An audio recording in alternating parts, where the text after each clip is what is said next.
Welcome to the Primal Show with former FDA investigator Gary Collins, author of the Primal Power Method. Go check him out at primalpowermethod.com. And myself, Heath Squier, owner of the Julian Bakery and Paleo Inc. And today we are talking about a new product that we have been working on for quite a while, Paleo Protein Bars. I don't know about you, Gary, but I was really sick and tired of the bars on the market that had 17 grams of sugar almost in every one of these date-based bars or honey-laden bars. I just had a real time eating these paleo protein bars that were on the market, and then afterwards they would just completely wreck my blood sugar. So I ended up doing a little investigation into Quest protein bars. We had been selling them for a long time, and I had found out about an ingredient in their bars called isomaltol-oligosaccharide. And come to find out that that can be derived from many different sources. The two primary ones are corn or tapioca, and tapioca is part of the paleo family. So I ended up sourcing some of this ingredient and found out that you can't just easily make a bar out of this stuff and send it to the lab and test it. You have to send it to a specific lab that can actually test for prebiotic fiber. The typical AOAC fiber method of testing, which some of the bigger labs like Medallion and Exova out there actually are not set up to test this new type of fiber. I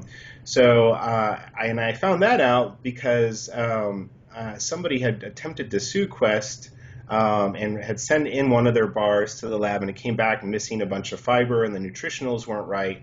So I ended up doing a little research. There's a few labs that specialize in isomaltol-oligosaccharide testing, and it's called an HPLC-RI test. It's an IMO test, and then it's combined with a total soluble fiber IMO test and a total dietary fiber plus IMO test, and that ends up getting you out all the fiber for the nutritional ingredients.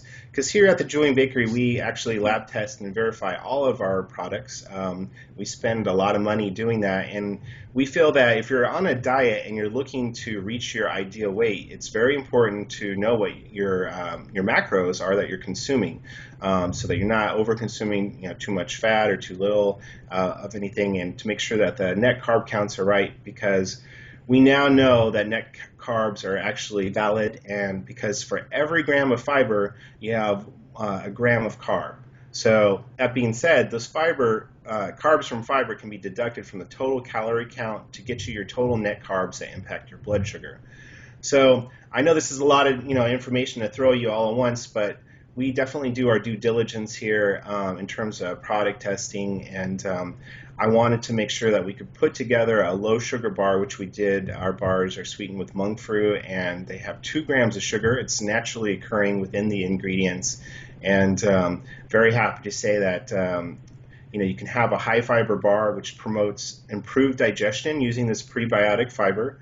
We're using egg white protein or beef albumin, 2 of the top bioavailable proteins on the market. That means when you consume it, you're actually getting the full benefit out of the protein. So it's completely bioavailable to your body, and we have a healthy amount of fat in there. So you could actually use our paleo protein bars, which come in 6 flavors, as a meal replacement. You could skip a meal if you wanted to and still be full because of the fiber and the protein and the fats that are within the bar. Yeah. And that's something pretty unique because a lot of bars will spike you way up and then you crash afterwards, and you're not going to get that sustained feeling, that sustained energy feeling, because your insulin level is spiking. I don't know about you, Gary, but every single bar that you and I have looked at has had so much sugar. Kind of give me your take on the bar market. I started eating protein bars probably 25 years ago. When they first came out, and that was the thing. I didn't know back then, and they were simple. You carried them with you, and until I understood looking at the panels and the nutritional panels, I used to eat them, and same thing, I'd gain weight. The more I'd eat, the more I'd gain weight. And a lot of them are loaded with sugar. They're carb heavy. Some of the real popular ones had like 50 grams of carbs in them. And that was great if you're out biking around or hiking, but for meal replacement, it really wasn't a real good idea.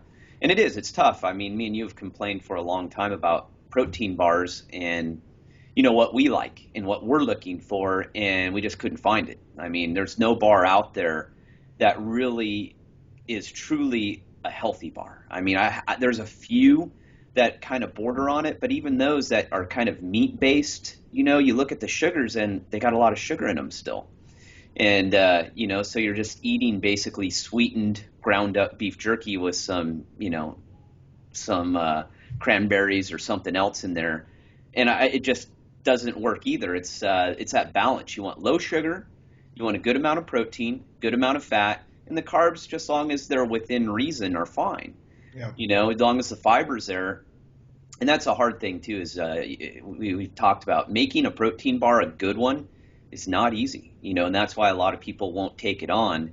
And, like Quest got heat for theirs, but the thing with that too is the people who do these tests, these supposed consumers, I'm not even sure if they're consumers or they're on the payroll of competitors. I have no idea. From my angle, it looks like someone's either paying them or something else is going on, because a real lab test is incredibly expensive. And your average consumer is not going to shell out a bare minimum of $1,000 to get a real lab test. Yeah. So I find it interesting when these consumers supposedly do these lab tests and then they tear these bars apart and then they don't even understand the ingredients. I mean, they're talking about ingredients and they don't even know what they are. Right, or they run a lab test, but they fail to actually get the components of the lab test, which actually will get you the accurate nutritional information. And, Quest, the suit against them didn't go anywhere. They had consumer labs validate them, as well as a couple of other labs. And without that specific HPLC-RI test, it's impossible. You're not going to turn up all the fiber from this ingredient. And, and it's ingredients like this which have made bars that can curb appetite possible. A lot of, this ingredient is very new, and I would say it's been around for the last maybe 3 or 4 years, but that's still really new in terms of ingredients.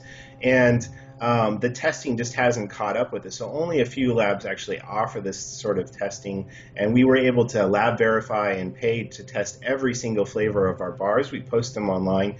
The nutritional stats are there, and each test basically goes back to a full lab report, which goes in detail. And anybody that wants to see any of our complete lab tests, feel free to email us at sales@julianbakery.com. We'd be more than glad to send you a copy of it. You can look at the full detailed analysis.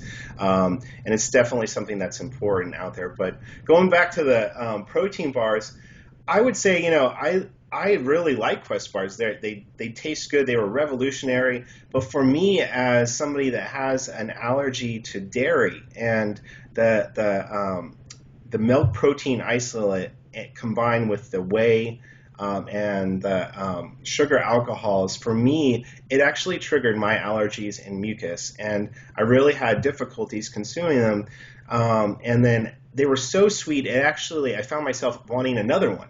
Oh, yeah. And like so it was actually triggering it. So my goal of these paleo protein bars was to create a not-so-sweet bar that had no dairy and no sugar alcohols, and that you have one bar and it gives you enough prebiotic fiber to fill you up and you're not craving another one. And that was really important, because to keep eating a whole nother bar is just way too many calories, and then it becomes almost like a dessert. I wanted a mildly sweet bar that tasted good, it was like sold as junk food, but just, it was really health food, Yeah. And because, hey, look, it's not going to be a glazed donut, but it's going to have the flavor, a nice maple flavor. It's going to be soft and chewy, and it's not going to be overly sweet. So it's going to satisfy that kind of sweet tooth that you have, but also deliver the nutritional information that you need to curb your appetite, or a great in-between snack, or if you need it for dessert. Like the cinnamon roll and the caramel can actually be warmed up to become really pliable and soft, and it's just like a fresh baked cinnamon roll. It's awesome what you can do with these things. A lot of people are like, well, what about this isomaltoglucosaccharide? I can't even pronounce that, and when you really, break it down, all they're doing is removing the prebiotic fiber from the tapioca, and that's it.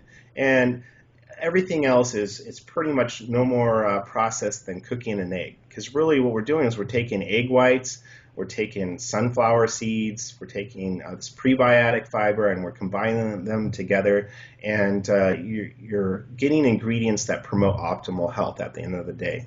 And we've gone above and beyond to validate all of our nutritional information. So very excited to launch this project. It's been very hard and difficult to launch because to this point nobody had actually made a bar that had this much fiber and was made with egg whites with very little sugar. It just didn't exist.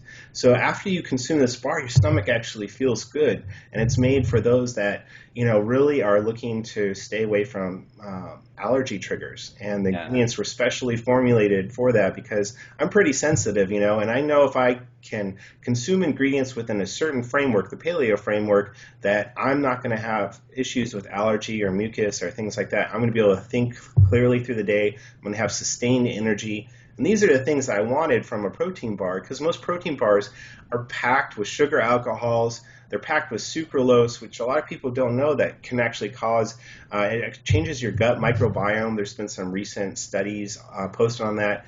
If you don't believe me, Google, sucralose gaining weight and stuff like that, and you'll see the tie-ins because the information is now becoming readily available about the dangers of sucralose. I don't know what your take is on that, but mine's definitely avoid. Well, yeah, and I mean, as over the years, as I've cleaned up my lifestyle, obviously I know my triggers and I know what will do it, and whey protein is a no-no for me. I sell whey protein, but it's just because I can't take it doesn't mean other people can't use it. Right. But especially, I do better with the protein powders as far as the whey protein powders, the good ones. But the bars, I've never had any luck with. I don't know what it is in the processing, if there's more heat applied to it and it denatures the protein that much more, or if it's the other milk components they're throwing in there, but they wreck me. I mean, within 15 minutes of eating, a bar with whey protein in it, I don't do well. I mean, instantly, sinuses start acting up, eyes start itching, get a headache. And, I've noticed that more and more, later on in life, that certain things just bug me now. I mean, I can't even do it, so I don't even mess around with any bars with whey in it. I don't even. And for some people that might totally work for you, but I think there's a lot of people like us that were really struggling, that wanted a good protein bar that didn't want the dairy, or they didn't want the nuts because they were already consuming enough anyways, and nuts on the paleo diet should really be limited as it is. So we actually took the nuts out of 4 out of the 6 bars, and so for those really looking to keep the nut consumption to a minimum, I think we have some good bars for you. And we even have an egg-free bar. The chocolate mint bar uses beef albumin, which really happy that we got that one through because it was very difficult to work with. But it actually tastes good, and it's for those that have allergies to eggs, it's perfect for you.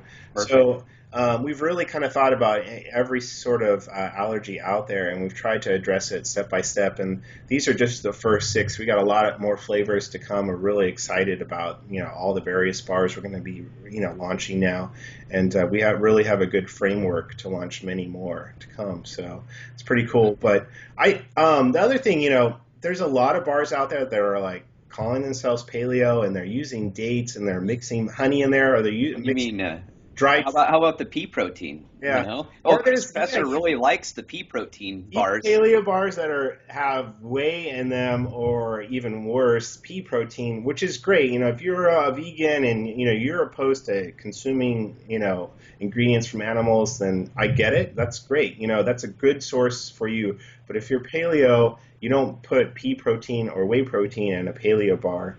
The dried fruit thing, I get it. You can consume that, and it is totally paleo. I'm not knocking that, but from a weight loss point of view, if you were looking to really achieve your ideal weight, I would say you would really want to minimize or cut out altogether bars that are going to have anything above 12 to 16, 17 grams of sugar. And a lot of the bars I've seen recently, they've been actually lowering the protein and increasing the sugar, which is crazy. And you'll see 14, 15 grams or maybe 12 grams of protein, and then it's 28 grams. I've seen some with 28 grams of sugar in them.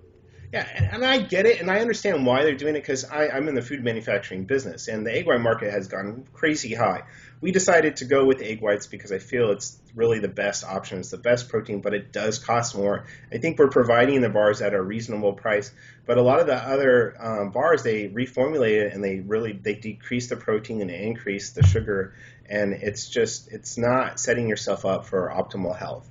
And I say that because you're just going to have these weird, energy swings throughout the day, and it's going to take you a while to recover from consuming 17 grams. Well, and people do this all the time. I've had clients do this, and they eat 3, 4 bars a day instead of eating food, and they think that's a great alternative, but they're wrecking their blood sugar again. They're getting, 150 grams of carbohydrates in bars alone and all the sugar. Yeah. And then they throw in a couple meals on top of it, and they can't figure out, well, why am I not losing weight? And it's like, well, your calories and your sugar are still too high, and that's the thing trying to help people with is, just because it's paleo doesn't mean it's necessarily healthy or good for you or within your ability to lose weight.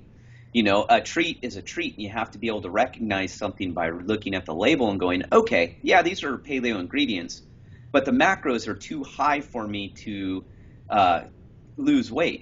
For me, like what I'll do is if I'm going to consume a bar that is outside of the macros that I would want, I'll do it. I'll throw it in my, in my Camelback or in my pouch on my road bike, and I'll go out, I'll ride 60 miles. I'm burning off 2,500 calories or more. Then I can have that bar and it really doesn't matter. Exactly. But if I eat it every day, and it builds up, and that's what people understand too, is if you keep doing it over and over and over again, well, you're just building up more and more extra calories throughout the week and throughout the month. And that's where that consistent weight gain starts kicking in, where you're gaining a pound a month. And next thing you know, a year later, you're 12 pounds heavier than what you were. And it's just using your head. It's just being smart. But as you know, the food industry is very tricky. They're smart. They want to dupe you into buying the product that's the cheapest for them to manufacture and where they can make the most money. And that's the difference in these bars is, you didn't go cheap. And not going cheap, it has a whole host of other issues. But by doing that, it provides the best bar. Yeah. That can be produced, and with that the profit margins aren't as much, but that's the right thing to do. It's not always about money, and it's about making a good product, and that's what we're trying to focus in on is good products. I mean, you have to work within the ingredients that are available. That's all there is to it. You can't create stuff, but you got to go with what's in the market and what you can get and what's affordable. I mean, there's some things you can create that are totally healthy that have absolutely no margin in them. So you can't produce them, But I think a lot of people, that's the problem with the bar market right now is it's gotten so big that everyone can make a bar because there's these mass bar producers in about 3 or 4 states. That's all these companies do is produce bars for everyone. And they private label them, so all you got to do is put your sticker on a bar that already exists and all the ingredients. You call it whatever you want, and it's still a crappy bar. I mean, it's no different, and I think that's where the consumer gets confused. I mean, don't you think is that you think you're getting a different bar, but you're really not. It's the same thing.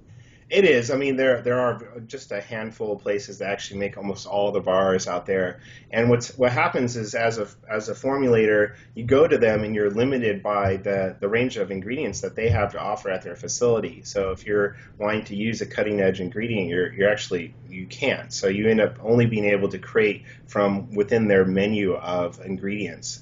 And I think that really stunts a lot of the really creative formulators out there on the market. So deciding to manufacture these bars and have more control of it, it's something that is definitely a big issue with our company, and I'm very excited to continue the formulations.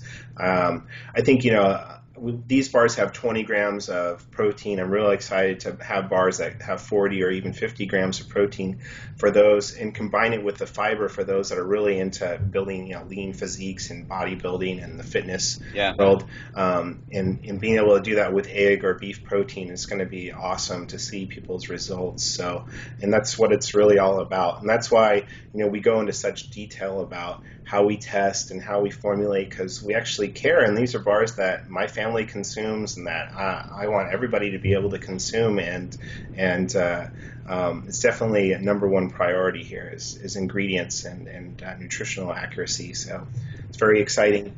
But I just going back to the other bars on the market. Actually, do you have one of our bars? Let's show I do. the Yeah. it's our cookies and cream bar. You can see it's not a huge bar, but it packs 20 grams of protein. It's got a ton of prebiotic fiber in there. We offer it with free shipping nationwide at paleoproteinbar.com. We have 6 different flavors, including a variety pack or box, so you can kind of find the right flavor for you. Like I said, they're not overly sweet, but it definitely gives you just enough sweetness to satisfy that sweet tooth of yours. And we're always open to new flavor suggestions, so if you have them for us, shoot us an email at sales@julianbakery.com.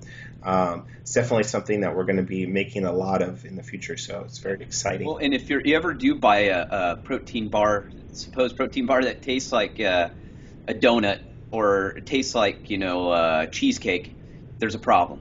You might want to rethink that. Anything healthy is not going to taste like a donut or cheesecake, so you have to use your head too. I got to realize, I'm eating something healthier. It's not going to taste like a sugar-loaded dessert. Yeah, I think we've done a really good job with finding natural like ingredients that are in the bar, and they're very simple ingredients, and it's nothing. We don't hide anything. We spell out every single ingredient. I think from the flavoring point of view, hey, look, we say it's glazed donut. Sure, it's got a maple taste. It's chewy. It's soft, and that's all you can ask for. Cinnamon roll actually tastes like a cinnamon roll. I got to say, we really nailed on that one. So each flavor is really pretty much spot on, but it's not overly sweet because we're not using sugar alcohols.